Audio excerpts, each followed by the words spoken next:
Hello and welcome to Asia Stream, where we track, report, and analyze the issues and interests of the world's largest region.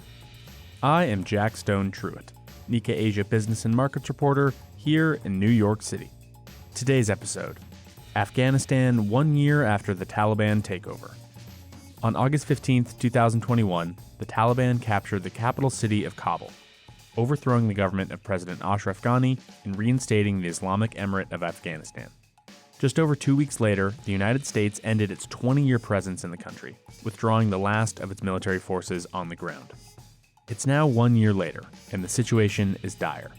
A food crisis spurred on by drought and a sputtering economy has left millions starving. The international community is struggling with whether and how to funnel aid through the Taliban. Many are resisting the idea of giving money to a regime that has curtailed women's rights and harbored terrorists, potentially violating the Doha Agreement it signed during the U.S. withdrawal. So what is life like in Afghanistan right now, and where does the country go from here? To find out, we spoke with Annie Pforzheimer, a retired U.S. diplomat and former acting Deputy Assistant Secretary of State for Afghanistan, and we checked back in with one of our previous guests, an Afghan woman running a network of schools in secret. You're listening to The Sound of Asia, streaming in your ear. From Nikkei Asia, this is Asia Stream. A reminder that Nikkei Asia is currently offering an exclusive discount for our podcast listeners. Get 3 months of our award-winning coverage for just $9. To redeem, just click the link in the episode description. A year after the fall of Kabul and the U.S. withdrawal, Afghanistan has become one of the world's biggest humanitarian crises. According to the World Food Program, nearly half of the country faces life-threatening food insecurity, and the UN says that 95% of Afghans aren't getting enough to eat. Children's medical wards are filling up. The cost of food is on the rise, and some are concerned that the coming winter could be a death sentence for many children.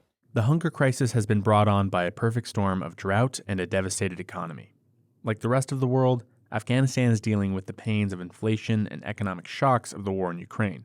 But under a new Taliban regime, there has also been a collapse in foreign aid and economic sanctions, including the freezing of $7 billion in national assets under U.S. control, and isolation from the international banking system.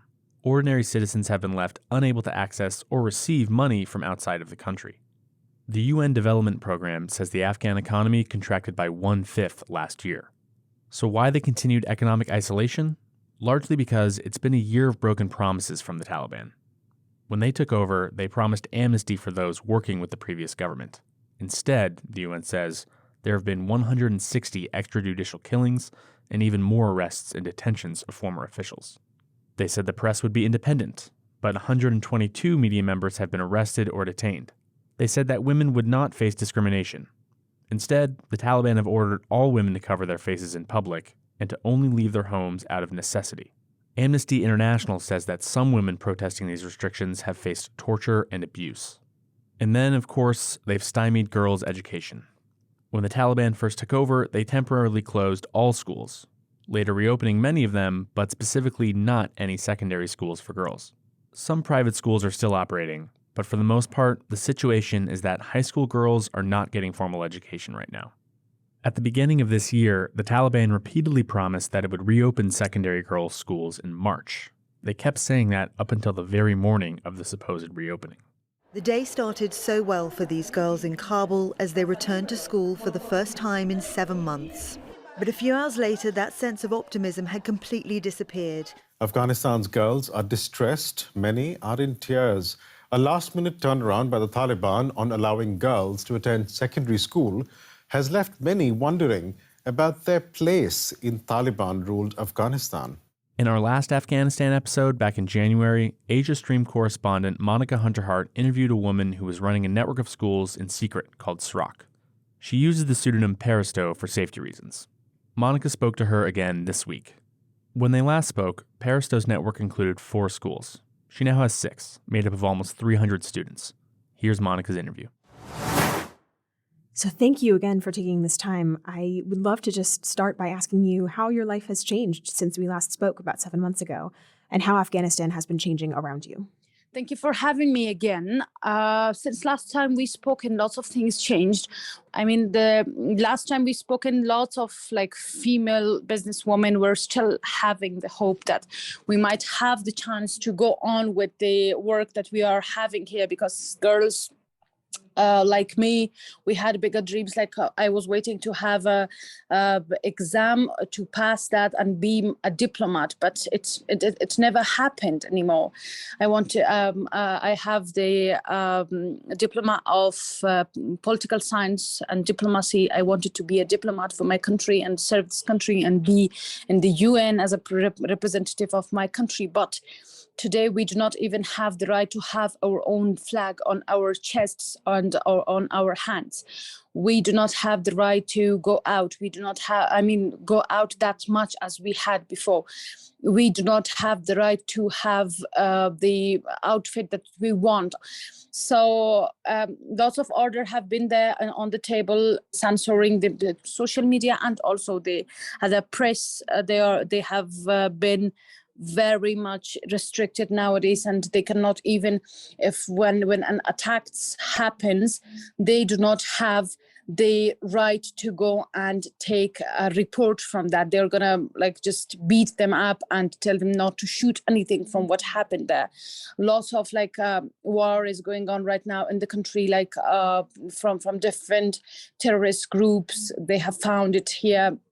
We can name IS. IS is here. The Pakistani Taliban agencies are currently actively very, very much in the freedom. They're walking on the streets of Afghanistan, and they're being in the luxurious hotels, and they are doing whatever they want. And also, let's not even talk about Al-Qaeda, that they found the leader of Al-Qaeda here in Afghanistan, in the heart of Afghanistan. They killed them. So many protesters, the girls that we spoken about last time as well, they have been beaten, they have been silenced. Right now, we basically are in a place in this world, we are muted. Like we are screaming, but our voices are not coming out of this geography that we have. I am not standing there in front of the Taliban to tell them that whatever you say, I will say negative of that thing. I am not their enemy. I am just a person who is living in this country. I am asking for my rights. I am asking for my girls' rights, and I'm not fighting with anybody, because education gives me this power. I have to talk in order to solve a problem. And of course, you're helping other women and girls empower themselves through education as well. What is going on with Strock these days? Strock is good. Dealing with the girls and anxiety and also the feelings that they have is really a huge thing to do. We are teaching them 10 core subjects, which is chemistry, physics, mathematics, 2 different books of us, which is Dari and Pashto. It is our literature. We are teaching them the Holy Book, and also there is another one which is about the Holy Book we have here, which is called Tafsir. It is basically about the Holy Book, and also we are teaching them English, computer, and also sometimes I'm going and working on them about how to use a phone, especially with ladies who are coming here, because it's a big concern for him about the security condition that today we have. Most of the husbands are telling their wives that you do not even know numbers. If anything emergency happened to you, how are you going to memorize my number and call me so I can reach out to you and help you? Or you do not even know the alphabets. Go to a home, go to a school. So if someday you were lost, you can read the addresses to come back to home. I mean, so we can help you or something like that. So this is the biggest motivation that they are giving to each other, and they're coming to my schools, and I'm showing them whatever I can. Right. Well, I remember you telling me last time that you were teaching 2 core groups of women. So obviously the girls who are currently being prohibited from going to school, but you were also trying to help the generation that was denied education before by the Taliban when they were in power last time. You called them the 1996 generation. So yes, the educational problems, including a lack of literacy, are not just happening now or just limited to this current generation. So it also seems like you've been expanding Strock pretty massively. Could you tell me about that? Yes. We have 3 schools in Kabul, and 226 students in Kabul. We have 45 girls in our secret school in Mazar. We have 2 schools in Bamyan. Nowadays, I'm trying to have a school in southern Afghanistan in Kandahar and Uruzgan. And we are planning, if the schools didn't reopen, which is not going to happen, we are more working on that to expand it. What my aim is, I do not want them to forget what they read and they were taught in the schools, inside the schools, until they're getting married or anything. And the biggest thing here currently is most of the families are not that much rich. They do not even have anything to eat for the days and weeks and even months. So they cannot take care of another girl sitting there not going to school. So they are facing the child marriage currently. Most of the girls above the 14 are getting married here in Afghanistan. This is what nobody take care of and nobody talks about, but this is happening here because families do not have anything to feed to many children that they have with no future. So the future is just getting married and having a husband to take care of them. When we last spoke, the Taliban were still saying that they would reopen secondary schools for girls in March. But of course, that didn't happen. Can you tell me a little bit about what it was like at that time when they went back on their promise? Before 23rd March, before they asked the girls for the second time to come to school, we had very hope for this thing. I mean, the girls were really happy. But now if you look at their face, it is devastated. Their faces are like just a portrait of disappointment and heartbroken. And we all were really saddened. We are heartbroken. And we know that they are never, ever going to open the school. Like 95%, 98%, I'm sure that they are never going to open the schools because they have a proverb in their minds. They always use this as their guideline, which is a woman or a girl is from the house, from the kitchen, and till the graveyard. She does not belong to anything in the middle. There is nothing in the middle, no gap, nothing, end of the conversation. I know you've been speaking to various members of the international community to advocate on behalf of your girls and Afghanistan in general. What is most important for the world to know about what is going on in Afghanistan? Each and every human in the world have to be shame on what they are doing. How can you guys sleep while the 9 out of 10 families do not have enough to food? They cannot even have food on their tables, even one time in like a very long period of time. They do not have anything to eat. How are you going to sleep on the bed? I mean, I have had many dialogues with international people while they're talking about Afghanistan, where you just say Afghanistan, they will be just having that sad faces and saying like, oh my God, let's not talk about that. So you cannot even hear the name of my country for 1 minute or 5 minutes or 1 hour in a meeting. We currently are living that nightmare. That was my conversation with Pforzheimer. Afghanistan made massive gains in terms of girls' access to education in the years preceding the Taliban takeover. In 2003, shortly after the Taliban's first rule ended, just 6% of girls were enrolled in secondary education. But by 2018, that figure was up to 40%.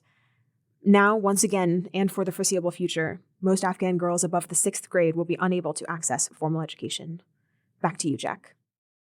As millions in Afghanistan go hungry and see their fundamental rights scaled back, the international community is struggling to help the country solve its problems without also supporting the Taliban regime. I spoke with Annie Pforzheimer about what can be done to aid the people of Afghanistan. Here's our conversation. We should note there was some construction going on outside of her window, so there is some extraneous noise in the audio. Annie Pforzheimer is a former acting deputy assistant secretary for Afghanistan and former deputy chief of mission at the U.S. Embassy in Kabul. Annie, thank you so much for joining Asia Stream. Thank you for having me. Now, of course, a year ago, the Taliban took over Kabul, and soon after, the U.S. completed its withdrawal, which did not really go the way that anyone wanted it. And so to start, broadly speaking, what do you make of the situation in Afghanistan as it stands today? The situation in Afghanistan is worse than actually some of the more dire predictions a year ago.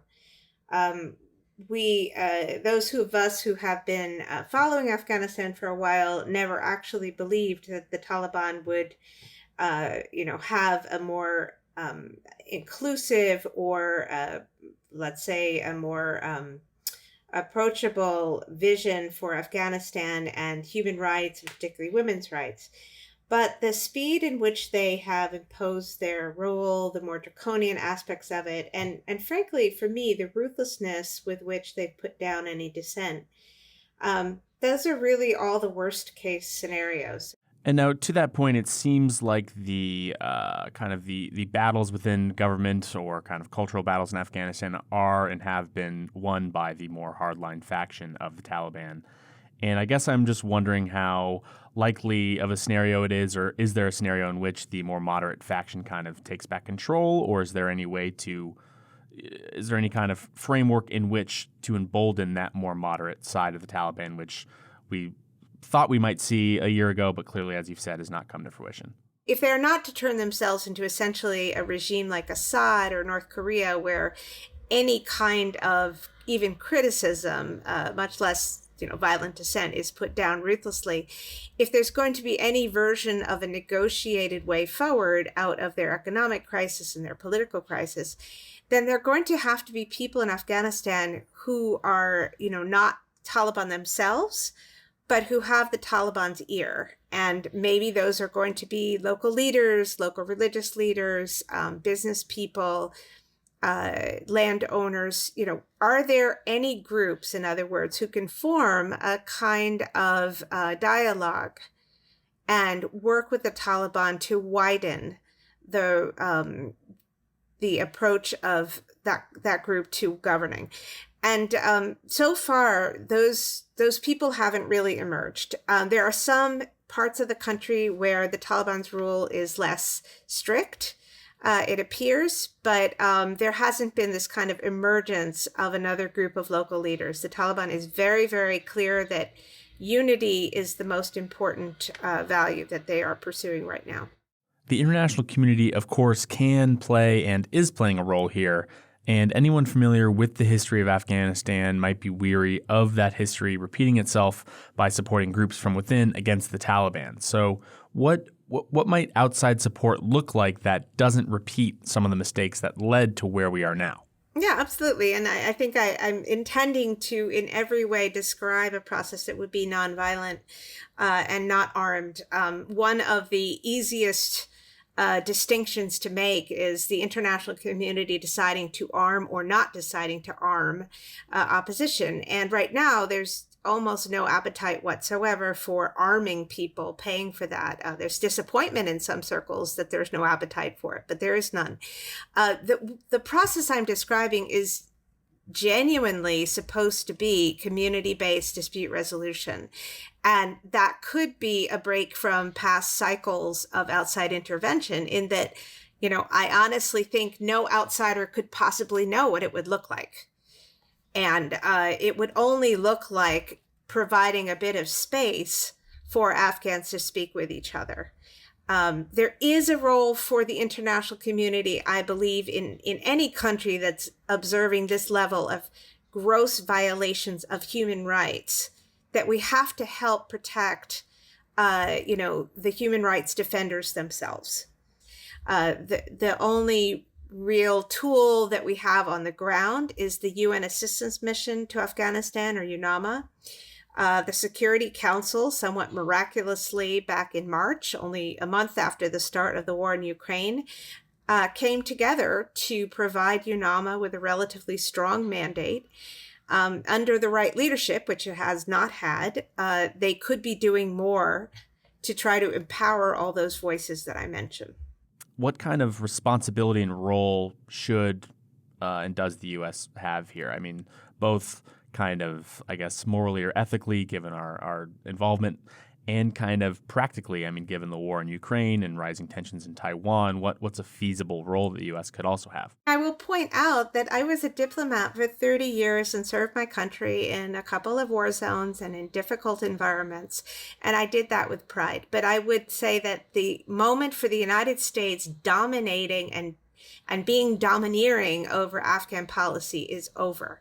There's no reason the U.S. should be leading, in other words. And what we should be doing is working within other groups, other formats. The United Nations is one of them. And fortunately, it is a good thing that we have so many restrictions in place, in a way, because we're learning to be more humble about our ability to go it alone. And we're working through the World Bank, through UN humanitarian agencies, and not trying to do this all ourselves.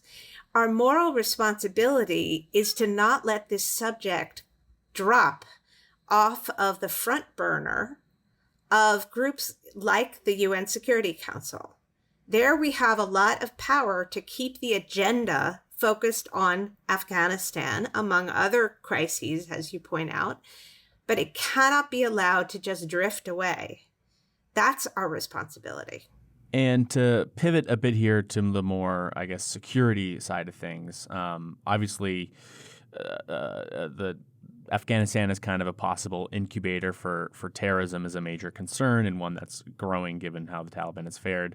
And maybe, I guess, if you could explain what the kind of realistic concerns are as far as the security threat. I mean, maybe it's naive to not worry about another sort of global terror threat, and maybe it's the threats more towards the region and towards their neighbors. But I'm just kind of curious how regional actors, whether it's neighboring countries or even the U.S. far away, are thinking about the security threat.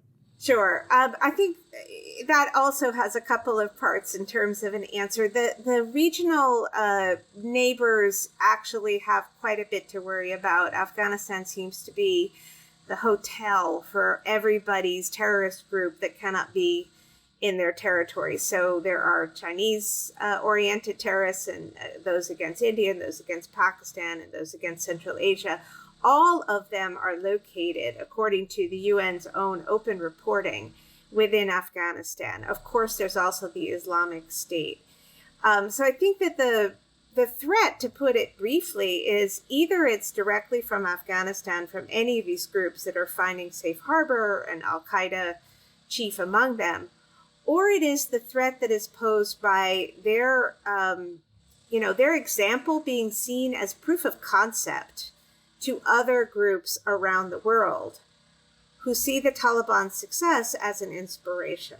And I'm wondering, and this is a bit of an amorphous question, and maybe hard to give a proper answer to, but I guess from an American or from a U.S. State Department perspective, what does it see as the role of Pakistan and Iran and China, especially with more weight to throw around than those other two countries, which does share a border, if not the same type of border as Pakistan and Iran? What kind of role does it see as those regional actors in handling the issue, because it's obviously in their backyard and therefore more of an urgent issue maybe for them than the U.S.?